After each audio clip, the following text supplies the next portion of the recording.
friends, welcome back to Bible Time with the Bonds.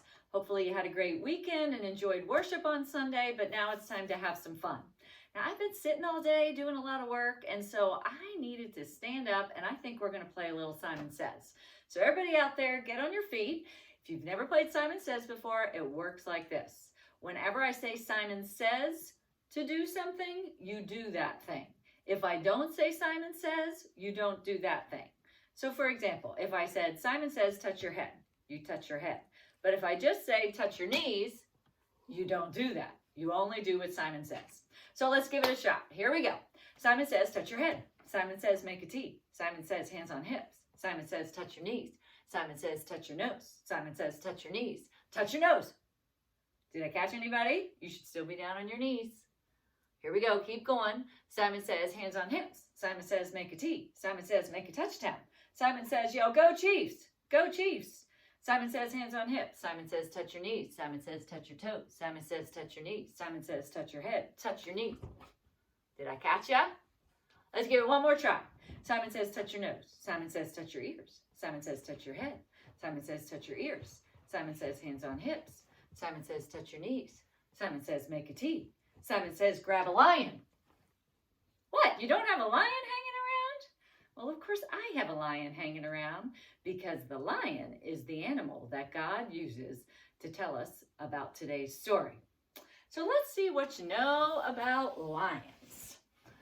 We're going to play a little game today. I'm going to ask you some questions, and this is what you do with today's game. I'm going to make a statement about a lion. If you think it's true, you're going to roar like a lion. Everybody roar like a lion. Roar. Nice and loud. If it's false, you're going to be quiet. True, roar. False, quiet. Walker, are you ready to join us? I'm ready. All right. So here's our first statement about a lion. A group of lions is called a pack. Roar. Roar. Walker Definitely is roar. roaring. Sorry, Walker, you should have been quiet. A group of lions is not a pack. I bet a lot of you know what it is. It's a pride. For all my Lion King friends, Pride Rock. So a group of lions is a pride. Okay, Walker, number 2. Lions are great swimmers. I hear silence from Walker. He's thinking that's not true, that's false. Sorry, Walker, you're wrong again. Lions are great swimmers. I did not know that one myself. Lions are great swimmers. Okay, here's another good one. Lions seldom sleep. Oh, silence. Just like if you needed to sleep.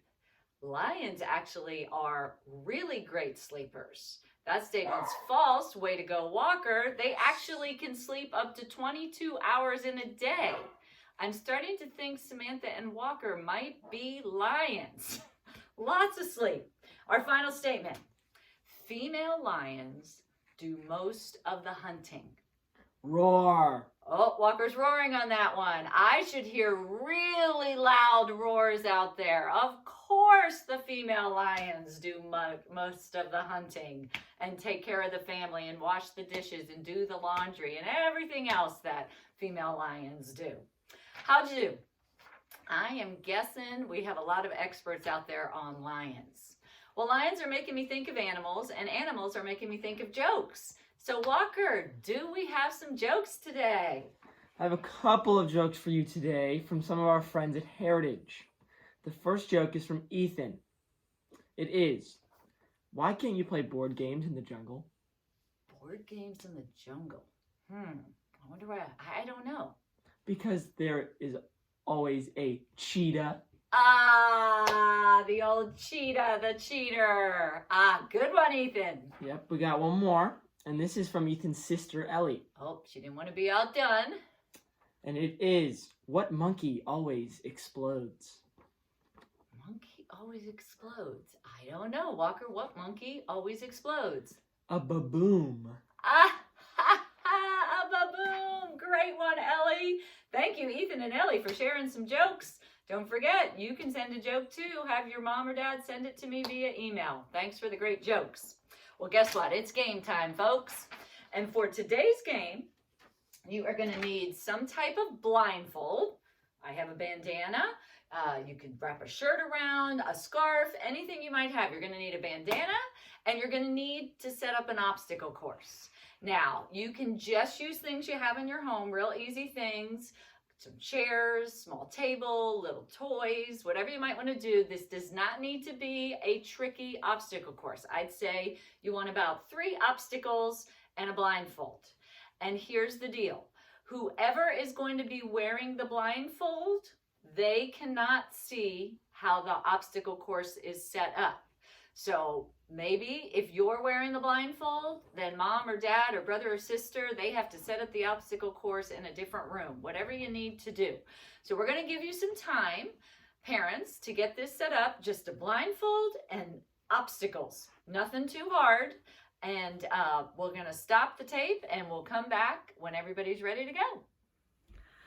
All right, so now we're ready for our game. As you can see, Samantha's blindfolded. Walker is going to be directing her, and here are Walker's rules. He cannot talk to her. He is going to tap her on the shoulder based on the direction he wants her to go. So if he taps her on the right shoulder, Samantha turns that way. If he taps her on the left shoulder, she turns back. If he taps her in the middle of the back, she is to stop so she doesn't run into any obstacles. So is everybody ready? You're just going to tap based on the direction you want them to go. On your mark, get set, go.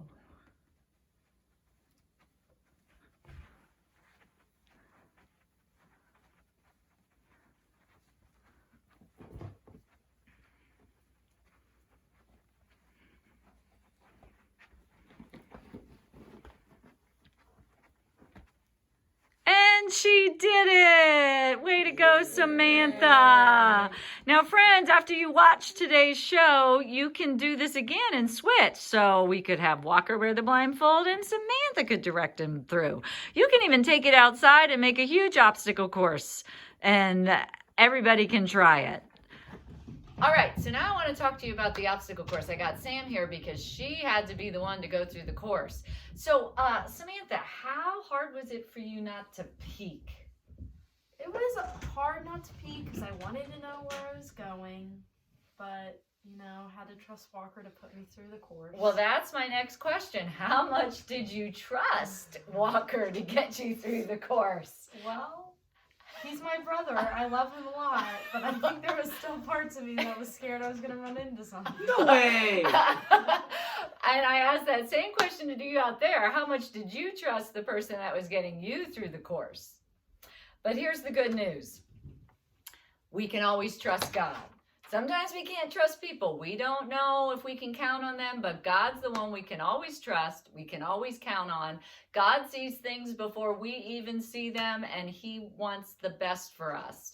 So He is who we can trust. So I think it's time to go to our story today and find out who in the story we're about to hear trusted God. Hey friends, it's time for our story. I want to give you some background information for our story. The wicked advisors of King Darius got a law passed that nobody could pray to God. But Daniel faithfully prayed, so the king, who was even a friend of Daniel's, had no choice but to punish Daniel. So now I'm going to pick up from the Bible in the book of Daniel, which we find in our Old Testament, chapter 6, verse 16. So the king gave the order, and they brought Daniel and hurled him into the lion's pits.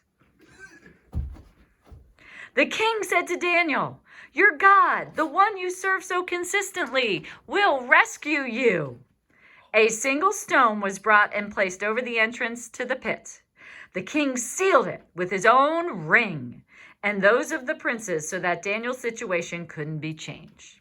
The king then went home to his palace and fasted through the night. No pleasures were brought to him, and he couldn't sleep. At dawn, at the first sign of light, the king rose and rushed to the lion's pit. As he approached it, he called out to Daniel, worried, "Daniel, servant of the living God, was your God, the one you serve so consistently, able to rescue you from the lions?" Then Daniel answered the king, "Long live the king!" Long live the king! My God sent his messenger who shut the lion's mouth. They haven't touched me because I was judged innocent before my God. I haven't done anything wrong to you either, your majesty. The king was thrilled. He commanded that Daniel be brought up out of the pit, and Daniel was lifted out. Not a scratch was found on him. And this was because he trusted in his God. The end. Wow, Daniel was very courageous and brave in this story today. He never stopped praying, even when he knew it might mean he was going to get thrown in a lion's pit. I want you to think about that. Like, when and how do you show faithfulness to God? Well, remember, just our last episode, we talked about praying and that we're to pray all the time, and we even practiced it. That is one way you show you are faithful to God.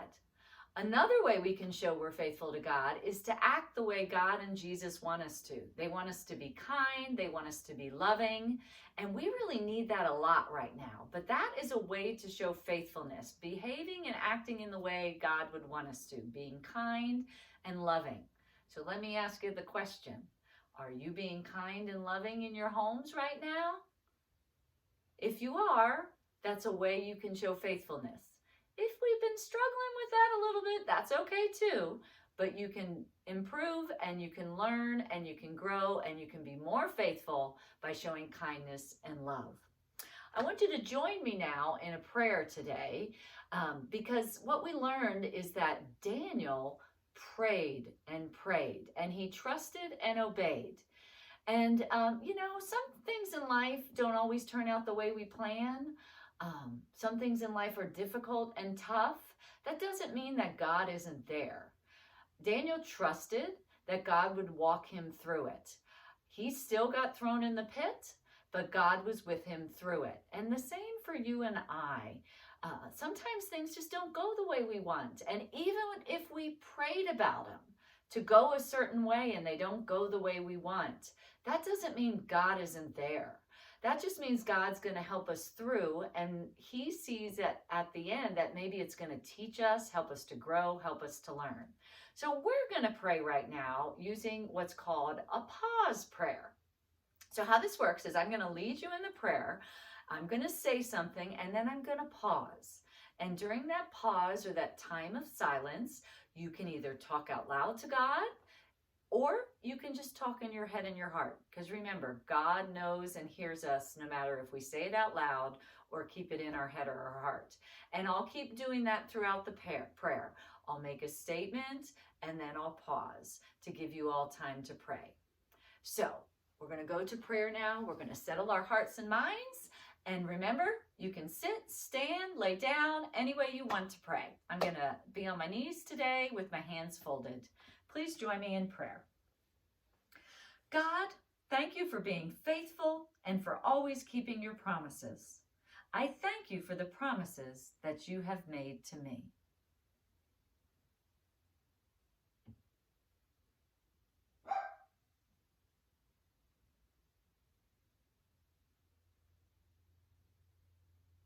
God, thank you that you help us to be faithful too. Please show me how to be more faithful.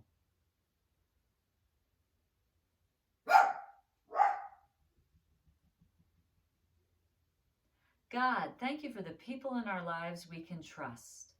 Name someone now you can trust and thank God for them.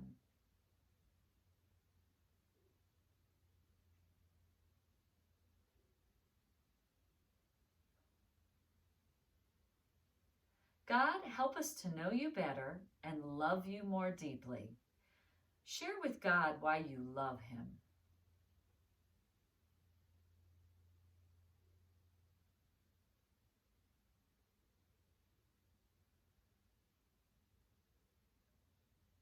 God, open our hearts to you, and we all say together, Amen. Thanks so much for praying with me today, friends. Now it is time for craft time, and we're going to go to a different place for craft time today. So come on along. Hey Sam, what brings us Oh. outside for craft time today? So today we're actually going to do chalk drawings outside, and I know we've been kind of in need of some fresh air, warm weather, so it's a beautiful day out to go and do some chalk drawings. But out here I've just kind of made a cross as my kind of picture, but you can make whatever you want into it. And it's kind of like a stained glass look. I kind of made taped out shapes, but it's really easy to do. All you have to do is get some tape and some chalk, and then you can kind of make whatever design you want.